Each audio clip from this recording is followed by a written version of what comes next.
Assalamualaikum, salam sejahtera dan selamat kembali semula ke channel Abang. Terima kasih sangat-sangat sudi nak dengarkan cerita yang Abang nak sampaikan. Dan ini semua adalah cerita yang dihantar oleh ramai orang tentang pengalaman diorang semua. Ada masanya diorang suka kalau Abang gunakan nama asal. Ada masanya juga diorang tak suka untuk Abang beritahu tempat-tempat kat mana kisah ini berlaku. Sebenarnya dia adalah untuk melindungi setengah-setengah daripada pemberi cerita.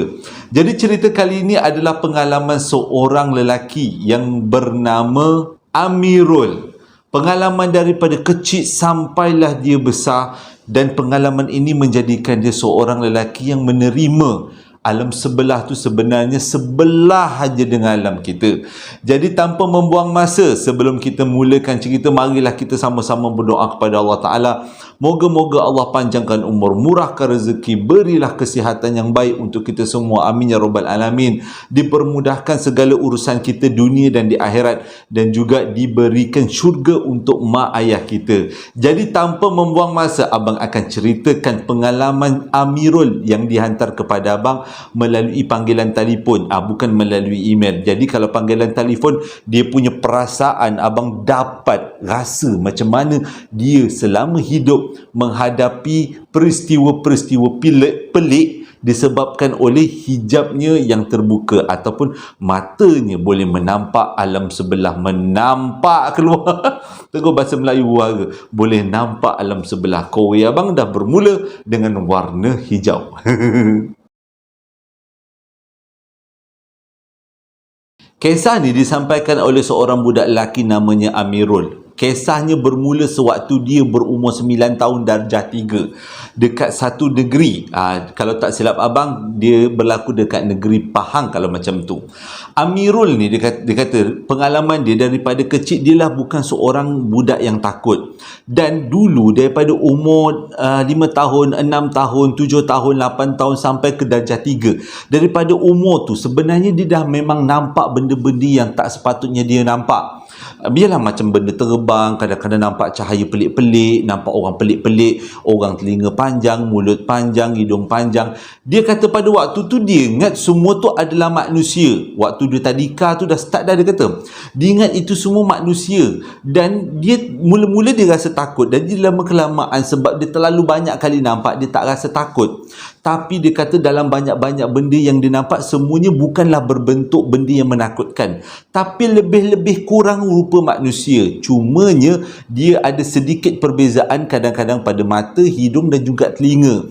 Jadi dia kata waktu tu dia memang ingat apa yang dia nampak tu adalah manusia. Jadi bila dia dah naik ke sekolah darjah 1, bila dia belajar dekat sekolah, bergaul dengan kawan-kawan, barulah dia tahu yang dia sebenarnya budak yang betul-betul special. Dia ada kelebihan istimewa, boleh nampak alam sebelah. Jadi setiap kali dia berkumpul dengan kawan-kawan dia, dia selalu cakap dengan kawan-kawan dia, di kalangan kita ni sebenarnya ada seorang lagi yang datang, tapi dia pada makhluk alam sebelah. Kawan-kawan dia mula-mula tak percaya, tapi ada beberapa peristiwa yang menyebabkan kawan-kawan dia dah mula takut. Cikgu-cikgu pun mula-mula ingatkan si Amirul ni menipu. Ni cerita pengalaman dia, dia kata ingatkan dia menipu, tapi bila dah banyak kali terjadi, cikgu ni pun rasa budak ni lain macam. Cikgu yang nak mengajar dekat sekolah pun dia rasa macam ragu-ragu, dia kata. Jadi bila balik ke rumah pula, dia selalu ceritakan apa yang dia nampak tu pada ayah dia. Dan ayah dia masuk telinga kanan, keluar telinga kiri. Dia buat macam tahu tak tahu je. Sebenarnya pengalaman-pengalaman yang Amirul dapat ni adalah daripada atuk dia. Atuk dia adalah seorang bomoh. Maksudnya bomoh yang baik lah. Bomoh yang baik. Jadi kelebihan tu dapat dekat Amirul. Dia punya hijab sedang terbuka. Kalau cerita dengan bapak dia, memang tak ada masalah. Bapak dia terima hadam je. Cuma bapak dia tak adalah tak hok lah.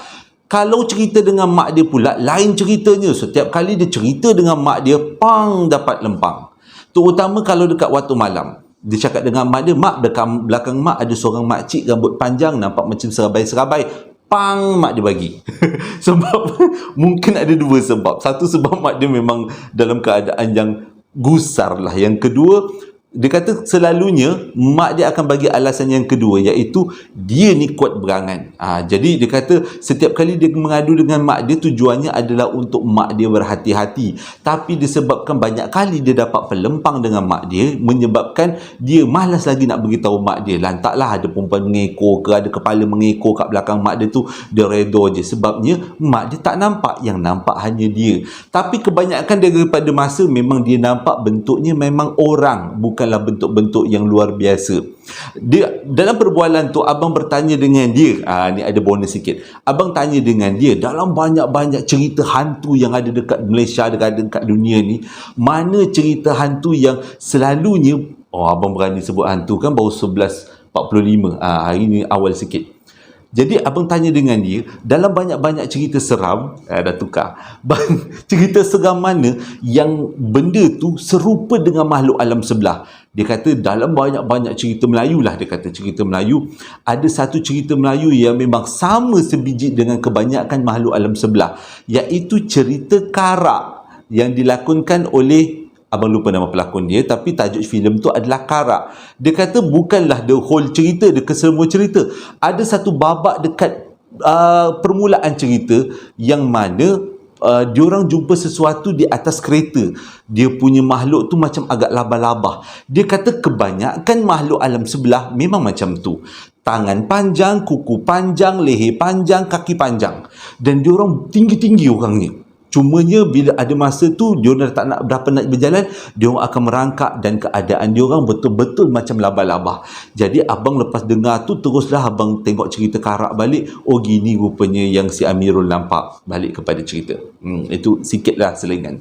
Jadi Amirul dia dah tak cerita dekat mak dia, apa-apa selalunya dia akan bercerita di kalangan adik-beradik dia dan juga abang dia dan juga ayah dia. Jadi kebanyakan adik-beradik dia dan juga ayah dia memang percaya Amirul memang ada kelebihan yang luar biasa. Jadi kadang-kadang ayah dia atau adik-beradik dia akan tanya, Amirul kat sini ada apa-apa pelik tak? Jadi Amirul kata, Amirul akan beritahu kalau ada tempat tu yang pelik-pelik. Ada dua tempat yang Amirul malas nak pergi dan kalau boleh dia elakkan. Yang pertama adalah hospital, yang kedua adalah rumah orang meninggal. Sebabnya dekat hospital dia memang selalu nampak benda-benda yang macam labah-labah tu besar berjalan-jalan, dan juga pada masa yang sama dia jumpa dengan manusia-manusia yang dianggap macam roh. Ceritanya bermula. Baru nak masuk cerita. Satu hari waktu tu Amirul berumur darjah 3, umur 9 tahun. Dia pergi rumah orang meninggal. Orang yang meninggal tu sebenarnya bukan orang lain, jiran dia juga, seorang pakcik berumur lebih kurang 40-an. Pada waktu ni Amirul duduk dekat satu felda dekat negeri Pahang.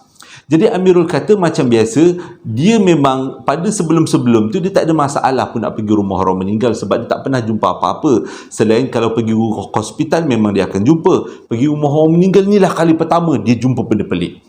Dia kata bila dia pergi ke rumah orang meninggal, dia pun dengan kawan-kawan dia lah, memang menjadi kebiasaan anak-anak kampung melawat rumah orang meninggal dengan kawan-kawan semata-mata untuk menunjukkan rasa simpati, rasa kesedihan.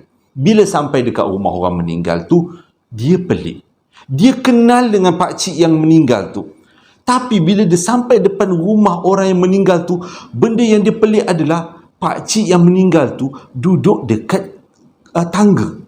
Pakcik tu dalam keadaan muka yang cemas dan duduk dekat tangga.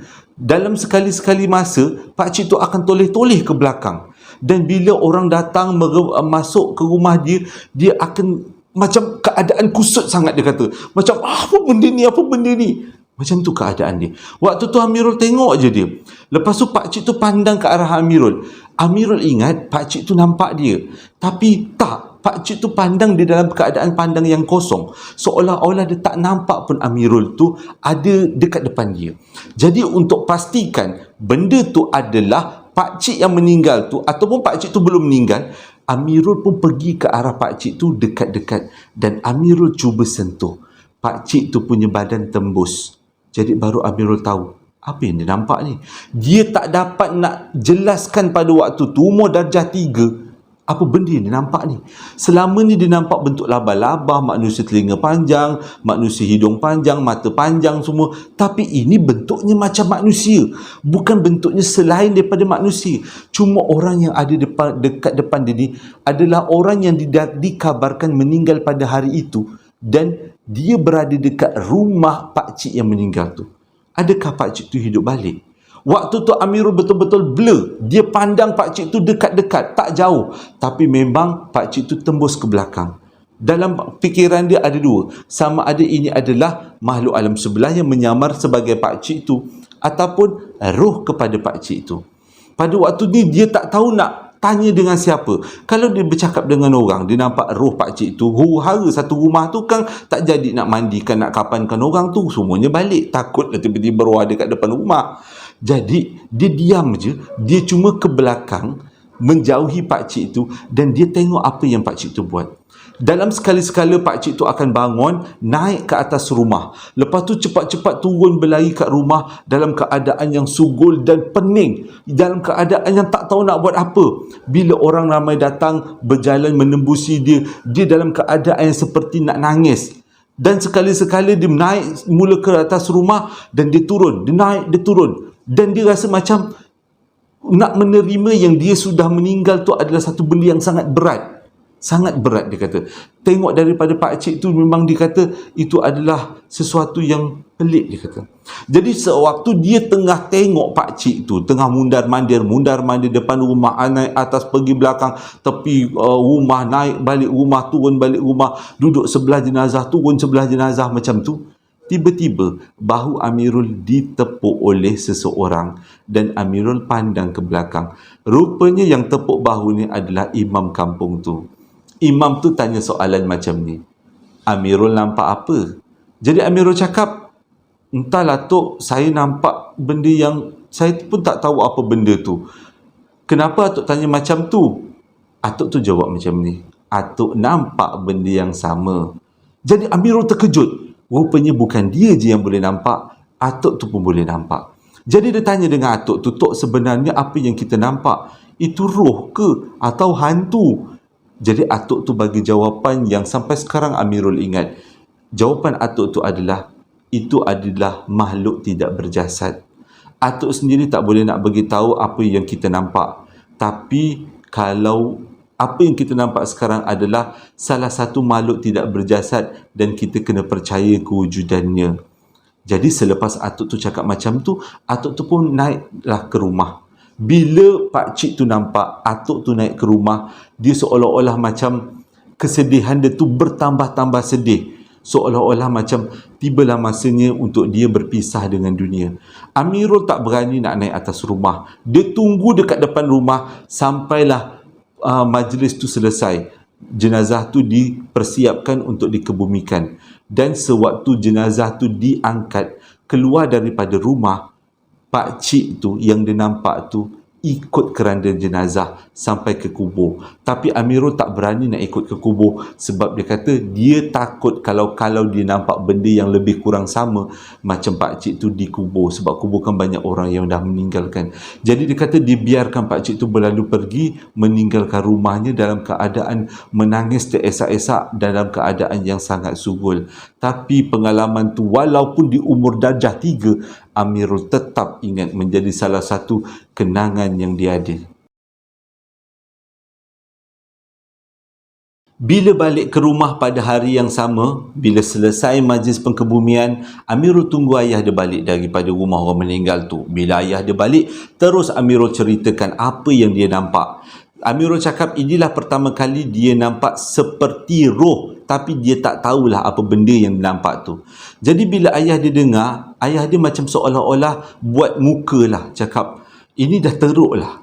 Dalam air muka ayah dia tu seperti ini dah teruk, dia perlu diubati. Jadi pada petang hari yang sama, Amirul dibawa pergi jumpa imam tu. Sebab pada Amirul cerita yang imam tu pun boleh nampak pada ayah dia lah. Dia cerita ke ayah dia, imam tu pun nampak apa yang dia nampak. Jadi Amirul dengan ayah dia pun berjalan dekat rumah imam. Bila sampai dekat rumah imam tu, ayah dia ceritakan apa yang terjadi. Imam tu cakap dia tahu kelebihan yang ada pada Amirul. Jadi ayah kepada Amirul ambil keputusan untuk minta tolong imam tu supaya hijab Amirul ditutup, sebab Amirul terlalu muda untuk lihat benda-benda yang tak sepatutnya. Pada masa yang sama, ayah Amirul pun bercerita mana datangnya kelebihan yang Amirul dapat, iaitu datang daripada arwah atuk dia yang mempunyai ilmu-ilmu yang sangat tinggilah, sangat baik. Jadi bila dengar apa yang diceritakan oleh ayah Amirul tu, Pak Imam tu atau imam tu, dia ambil keputusan dia akan ubati Amirul. Tapi proses pengubatan untuk menutup jenazah pula dah, tutup hijab bukanlah mengambil masa yang sekejap. Dia perlu mengambil masa yang sangat lama. Sebabnya selepas ditutup, dia perlu disertakan dengan bacaan-bacaan ayat-ayat suci dan zikir-zikir yang Amirul kena amalkan sejak daripada umur darjah 3. Jadi dia kata sejak daripada tu sampailah umur dia ke sekolah menengah, dia akan ulang alik pergi rumah imam tu semata-mata untuk belajar ilmu agama, pada masa yang sama untuk berzikir dan menutup hijab yang Amirul dapat selama ni. Tapi semakin lama hijab Amirul semakin tertutup. Dia dah tak mudah untuk nampak benda-benda tu. Cumanya dalam tempoh Amirul nak tutup hijab tu, macam-macam benda, macam-macam makhluk dia pernah jumpa. Dia kata dalam banyak-banyak makhluk yang macam labah-labah tu yang abang cerita tadi adalah makhluk yang sering muncul dekat depan muka dia. Tapi dia kata dia buat bodoh, sebabnya memang kita sekarang ni dah banyak filem-filem seram, dan filem-filem seram filem seram punya makeup pun boleh tahan seram, dia kata. Jadi dia kata dia tengok makhluk tu taklah terlalu takut, sebabnya filem seram yang ada dekat dunia ni kadang-kadang lebih menakutkan daripada apa yang dia nampak. Jadi dia kata disebabkan tu dia tak terlalu takut sangat. Dan setiap kali juga dia selalu ikut atuk imam tu untuk pergi mengubat-ubat orang. Dan sewaktu dia ikut atuk tu pergi mengubat, dia selalu nampak benda-benda yang berdamping dengan orang yang diubati oleh atuk imam tu. Kalau benda tu datang daripada saka, dia boleh tahu. Kalau benda tu datang daripada liar, dia boleh tahu. Seolah-olah dia nampak, kalau saka tu nampak ada satu tali penghubung di antara orang yang diubat dengan saka yang berdamping dengan dia. Kalau itu saka. Tapi kalau tak ada tali penghubung tu, dia tahu itu adalah benda liar dan senang dibuang. Tapi dia kata dalam banyak-banyak pengalaman yang dia jumpa, dia belum pernah lagi dan tak nak sangat-sangat berjumpa dengan satu makhluk ni, iaitu gula-gula. Dia harap sangat dia tak akan berjumpa, sebab dia kata antara benda-benda Nusantara punya jenis ni, dia kata benda Nusantara punya jenis, yang jenis itulah yang dia kata dia kalau boleh tak nak terserempak. Tapi selepas beberapa tempoh tahun dia berubat dan dia cuba menutup hijabnya dengan bantuan daripada atuk imam, akhirnya dia berjaya untuk menutup hijabnya. Dan dia hanya melihat kalau dia nak lihat. Dia tak akan boleh lihat kalau dia tiba-tiba, secara tiba-tiba dia kata ternampak tak. Sejak daripada dia mengamalkan zikir tu, dia kata mengamalkan mengaji banyak-banyak, selawat banyak-banyak, dia kata dia hanya kalau nak tengok, dia cuba fokus dan dia akan nampak. Tapi dia kata kebanyakan daripada masa dia memang tak berniat pun nak tengok. Anak lelaki mana yang tak pernah bergaduh dengan ayah? Kalau namanya anak lelaki memang tak bergaduh bertumbuk, bergaduh mulut. Kalau macam abang ni taklah pernah bergaduh dengan ayah, tapi kadang-kadang bila ayah marah tu, marah jugalah dalam hati, tapi senyap je lah. Kang tak pasal-pasal disumpah jadi batu, Kang tak hidup. Bukanlah macam tu, tapi sebagai menghormati orang tua kita, orang tua marah senyap je lah. Tapi Amirul punya cerita lain. Pada satu hari tu dia kata, waktu tu dia dah jam 4. Dia bertelagah dengan ayah dia disebabkan satu perkara. Dia tak setuju untuk ayah dia buat perkara tu, dan disebabkan tu ayah dia marah sangat dengan Amirul. Tapi ayah dia tak rotan Amirul. Ayah dia buat satu hukuman yang lain macam. Pada waktu tu dah bergaduh teruk tu, dah menjerit-jerit, bapak menjerit, anak menjerit sama naik. Akhirnya bapak dia pun ambil tali. Bapak dia ambil tali, lepas tu dia pergi dekat Amirul, dia ikat Amirul. Oh, waktu ayah dia ikat Amirul, Amirul buat bodoh je, makin lagi dia marah, meronta-ronta, tanda protes. Biasalah budak-budak lelaki kan, tanda protes. Dia marah lagi marah. Ayah dia diam, ikat je dia. Selepas ikat dia, ayah dia letak dekat tepi pokok. Waktu tu dia tak puas hati, dia menjerit-jerit. Tapi disebabkan tidak akan itu, ramailah jiran-jiran dia tengok. Dan kebanyakan daripada jiran-jiran dia tahu memang hubungan Amirul dengan ayah dia memang rapat, tapi kalau ada masa bertelagah, sama-sama naik, sama-sama meriah lah kan. Jadi Amirul kata waktu tu dia dah kena ikat, dia duduk kat tepi pokok, bapak dia dudukkan dekat tepi pokok, dia tunggu je bapak dia nak buat apa. Dia tak sangka bapak dia buat sesuatu tindakan yang luar biasa. Waktu tu lepas dah nak maghrib, tiba-tiba bapak dia turun, berdiri depan Amirul. Disebabkan awak ni, dia kata, banyak sangat mulut, bapak nak bagi pengajaran. Amirul diam, dia tak cakap banyak. Dia kata, lantaklah nak bagi pengajaran. Tak heran, dia kata, setakat nampak benda-benda macam ni, dia boleh je. Pada waktu tu hijab dia belum lagi tertutup rapat tau. Jadi dia kata, bapak nak letak engkau dekat kubur, biar kau rasa duduk dekat situ, biar kau insaf apa yang kau buat. Bila dengar macam tu kena duduk kat kubur, dan Amirul tahu waktu tu baru peristiwa dia boleh nampak pakcik tu kan, yang roh tu kan, dia rasa macam ya Allah, ini bukan calang-calang hukuman, ini macam hukuman bunuh. Menangis dia kat situ meminta ampun. Ayah dia tak peduli tengok Amirul menangis-nangis minta maaf. Dah terlambat, dia kata. Pada waktu tu Amirul didukung oleh ayah dia, dipikul, dan ayah dia berjalan membawa Amirul tu nak pergi ke kubur. Menangis-nangis Amirul pada waktu tu. Dia kata, ya Allah, takutnya tak boleh nak cakap. Waktu tu kan dah nak maghrib kan, dah nak masuk ke kawasan malam, waktu malam. Jadi bila sampai dekat kubur, waktu tu baru dia lepas azan maghrib, bapak dia lepas letak Amirul terus pergi masjid, jalan kaki waktu tu. Dan Amirul waktu tu dia betul-betul duduk dekat masjid. Salah, dia betul-betul duduk dekat tengah-tengah kubur kampung. Dia kata tak macam kubur bandar. Pada waktu tu kubur tu terletak dekat hampir hujung kampung lah, dia kata, dekat rumah dia, tapi hampir hujung kampung. Keadaan kubur di kampung sangat suram berbanding kubur dekat bandar. Pokok-pokok besar yang banyak, dalam keadaan gelap, dia diletakkan, didudukkan di tengah-tengah kubur. Pada waktu tu dia berdoa kepada Allah Ta'ala, tolonglah jangan nampak yang bukan-bukan, atau ada benda yang datang cekik dia. Tolonglah, dia minta maaf sangat-sangat. Dia minta maaf pada Allah Ta'ala, biar lembutkan hati bapak dia ambil dia. Pada waktu tu dia kata, rupanya benda yang terjadi dah diaturkan, Allah dah aturkan. Pada waktu tu mula-mula Amirul nangis-nangis kat kubur, tengah kubur tu, takut. Tapi lama kelamaan bila dia dah mula nampak benda-benda pelik, daripada perasaan takut bertukar kepada perasaan simpati. Pada waktu tu dia nampak benda-benda yang seperti manusia tapi tembus, tapi warnanya putih-putih, dia kata, berjalan-jalan di sekitar kubur. Ada yang duduk dekat tepi kubur, ada yang duduk dekat atas kubur, ada yang gembira, ada yang nangis, ada yang dalam keadaan sugul, ada yang tersenyum-senyum, ada yang seperti menyandar dekat kubur, ada yang, tapi benda tu tak berinteraksi satu sama lain. Dia orang macam buat hal masing-masing. Tapi benda tu sangat pelik bagi Amirul. Dia tak pernah tengok benda yang macam tu. Jadi, dia daripada takut tadi, dia leka tengok keadaan benda-benda tu. Tapi dia kata, setiap kali benda tu menyentuh dia, dia akan rasa benda tu sangat sejuk. Seperti dia tersentuh air batu. Pada waktu tu dia tak tahulah yang dia nampak tu sama ada roh ataupun korin. Tapi yang dia tahu itu adalah makhluk tak berjasad. Jadi selama dia duduk dekat kubur tu, sampailah ke tengah malam, bapak dia ambil balik. Waktu tu bapak dia pun pelik tengok Amirul. Kenapa Amirul nampak macam seronok dekat duduk tengah kubur? Sebabnya Amirul tak cerita dengan bapak dia pengalaman dia pada waktu tu.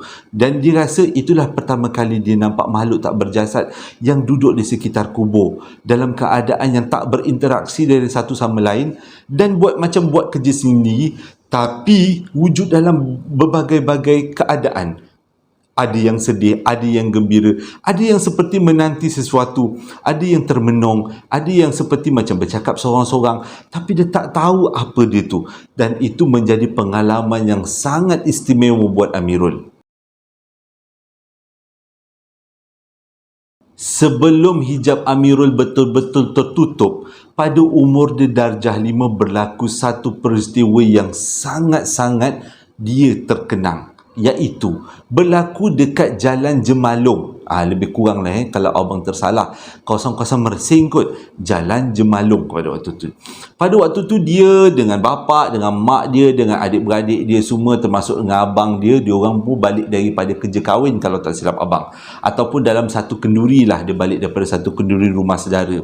Jadi dia kata dia lalu dekat Jalan Jemalung tu pada waktu tu, waktu tengah malam. Jadi bila berjalan tu okeylah, sebab dia tak rasa takut, sebab dalam kereta tu ramai orang besar. Pada waktu tu dia darjah 5 di antara yang kecil lah, dia kata. Jadi dia kata bila dia sampai dekat Jalan Jemalung tu, tiba-tiba daripada jauh, sebab dia ni menyelit kat tengah-tengah ni, duduk di antara kerusi depan dengan kerusi belakang tu kan, tengah-tengah tu, dia kata dia nampak daripada jauh ada orang kemalangan. Ada satu kereta yang berasap-asap seperti baru lepas terlanggar sesuatu. Jadi bila dia cakap macam tu, bila dia nampak macam tu, dia cakap dengan abang dia yang memandu dan juga bapak dia. Dia kata, bah, dia kata ada orang kemalangan lah tu, kesiannya, dia kata macam tak ada orang nak tolong. Tapi abang dengan ayah dia pun senyap, tak cakap apa. Cuma abang dia berbunyi macam ni, engkau ni banyak sangat tengok cerita hantu, mana ada orang kemalangan. Tengok, tak ada kemalangan, okey je, jalan lapang aja. Dia bersungguh-sungguh cakap ada orang kemalangan. Waktu kereta diorang melintasi tempat kemalangan tu, memang Amirul nampak ada kereta yang kemalangan, terlanggar sesuatu. Nampak macam orang tu perlukan bantuan. Tapi dia cuba yakinkan mak ayah dia. Mak ayah dia tetap, ayah dengan abang dia tetap cakap tak ada kemalangan. Bila kereta diorang melintasi kawasan tu lebih kurang 10 meter lah lebih kurang, tiba-tiba ayah dia cakap, berhenti. Rupanya ayah dia nampak kemalangan tu. Tapi ayah dia nampak, bukan dia nampak dengan mata kasar, ayah dia nampak melalui cermin sisi. Jadi bila dia berhenti tu, abang dia tanya, kenapa? Dia kata, kenapa nak berhenti? Adalah, betul si Amirul cakap ada kemalangan tu. Tu nampak dia melalui cermin. Jadi abang dia pun tak tengok belakang, abang dia tengok cermin sisi. Alah kemalangan, ya Allah kesiannya, tak ada siapa bantu. Jadi dia orang berhenti kereta tepi jalan, dan ayah dengan abang dia keluar daripada kereta untuk bagi bantuan kepada yang kemalangan. Amirul pun lega lah, dia tak menipu lah, dia kata memang kemalangan tu ada betul-betul. Tapi selepas ayah dengan abang dia keluar daripada kereta lebih kurang 5 minit, ayah dengan abang dia berlari masuk dalam kereta, masuk tutup pintu kereta, zoom terus jalan laju-laju. Waktu tu Amirul pelik, dia tanya, tak tolong ke yang orang kemalangan tu? Ayah dia cakap apa? Tak ada orang kemalangan sebenarnya. Amirul nampak kemalangan, dan ayah dengan abang dia nampak kemalangan melalui cermin. Tapi bila pergi kat kawasan tempat kejadian, tak ada kemalangan pun, hanya nampak melalui dunia cermin. Jadi tahulah Amirul yang apa yang dia nampak tu sebenarnya adalah daripada alam sebelah. Selepas kejadian tu, hijab Amirul betul-betul tertutup. Dia hanya boleh nampak benda yang dia nak nampak, dan dalam kebanyakan masa dia memang tak nak nampak. Jadi dia kata dia tak berani nak buka hijab dia sampai sekarang, sampai umur dia dah 30-an, dia tak berani nak buka hijab dia tak berani untuk berniat untuk tengok. Kadang-kadang dia kata kalau dah rasa macam bini dia ke anak dia dalam keadaan yang perlukan pertolongan, dia akan niat untuk buka hijab, waktu tu dia akan boleh nampak.